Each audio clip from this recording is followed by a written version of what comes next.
بسم اللہ الرحمن الرحیم۔ مستدرک شریف میں آقا کریم صلی اللہ علیہ وسلم کا ارشاد گرامی درج ہے۔ آپ صلی اللہ علیہ وسلم نے ارشاد فرمایا، جو کسی مسلمان کو لباس پہنائے گا تو وہ لباس جب تک اس مسلمان کے جسم پر رہے گا، چاہے اس لباس کا دھاگا یا لڑی بھی اس کے جسم پر کیوں نہ ہو، تو اس وقت تک وہ لباس پہنانے والا اللہ تعالیٰ کی حفاظت میں رہے گا۔ اور اسی طرح آقا کریم صلی اللہ علیہ وسلم کا ارشاد گرامی ابو داود شریف میں درج ہے کہ آقا کریم صلی اللہ علیہ وسلم نے ارشاد فرمایا، جو کسی ننگے مسلمان کو لباس پہنائے گا،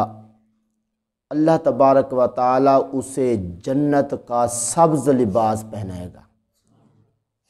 اور فرمایا، جو بھوکے مسلمان کو کھانا کھلائے گا، اللہ تبارک و تعالی اسے جنت کے پھل کھلائے گا۔ اور فرمایا کہ جو شخص کسی پیاسے مسلمان کو سیراب کرے گا، اللہ تبارک و تعالی اسے عمدہ لذیذ اور منہ لگی ہوئی شراب پلائے گا۔ تو ان دونوں حدیثوں سے معلوم ہوا کہ کسی مسلمان کو لباس پہنانے کا بہت بڑا فائدہ یہ ہے کہ بندہ اللہ تعالیٰ کی حفاظت میں رہ جاتا ہے۔ دنیا میں اگر اللہ تعالیٰ کی حفاظت میں رہ جائے گا تو آخرت میں بطریق اولا حفاظت میں رہے گا۔ تو اس لیے کوشش ہو سکے اپنی توفیق کے مطابق جو ضرورت مند لوگ ہیں ان کی ضرورت کو دیکھ کے ان کو لباس پہنایا جائے، اور اگر بھوکے ہیں تو ان کو کھانا کھلایا جائے، پیاسے ہیں تو ان کو سیراب کیا جائے، تو انشاءاللہ ان اعمال کا فائدہ دنیا میں بھی پائیں گے اور آخرت میں بھی پائیں گے۔ ویسے پہلے حاضرین و ناظرین سوچا کرتا تھا کہ یہ جو امیر لوگ ہیں،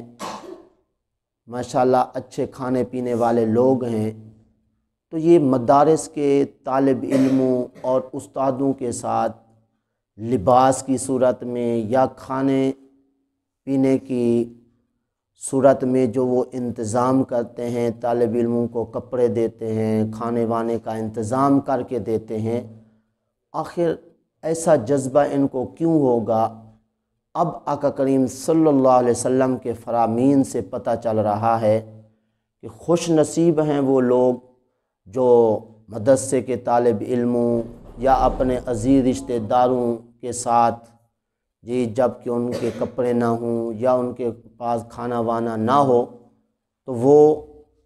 ان کے ساتھ تعاون کر کے کتنا جو ہے وہ دنیا و آخرت میں فائدہ حاصل کر لیتے ہیں۔ تو اس لیے ہم سب حاضرین اور ناظرین کو بھی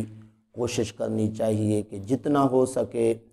طالب علموں کے ساتھ یا مستحقین کے ساتھ کپڑے کی صورت میں، کھانے پلانے کی صورت میں جتنا ہو سکے زیادہ سے زیادہ تعاون کر کے اس طرح اپنے آپ کو اللہ تعالیٰ کی حفاظت میں رکھیں۔ دعا ہے اللہ تعالیٰ کی بارگاہ میں جو کچھ کہا عمل کی توفیق عطا فرمائے۔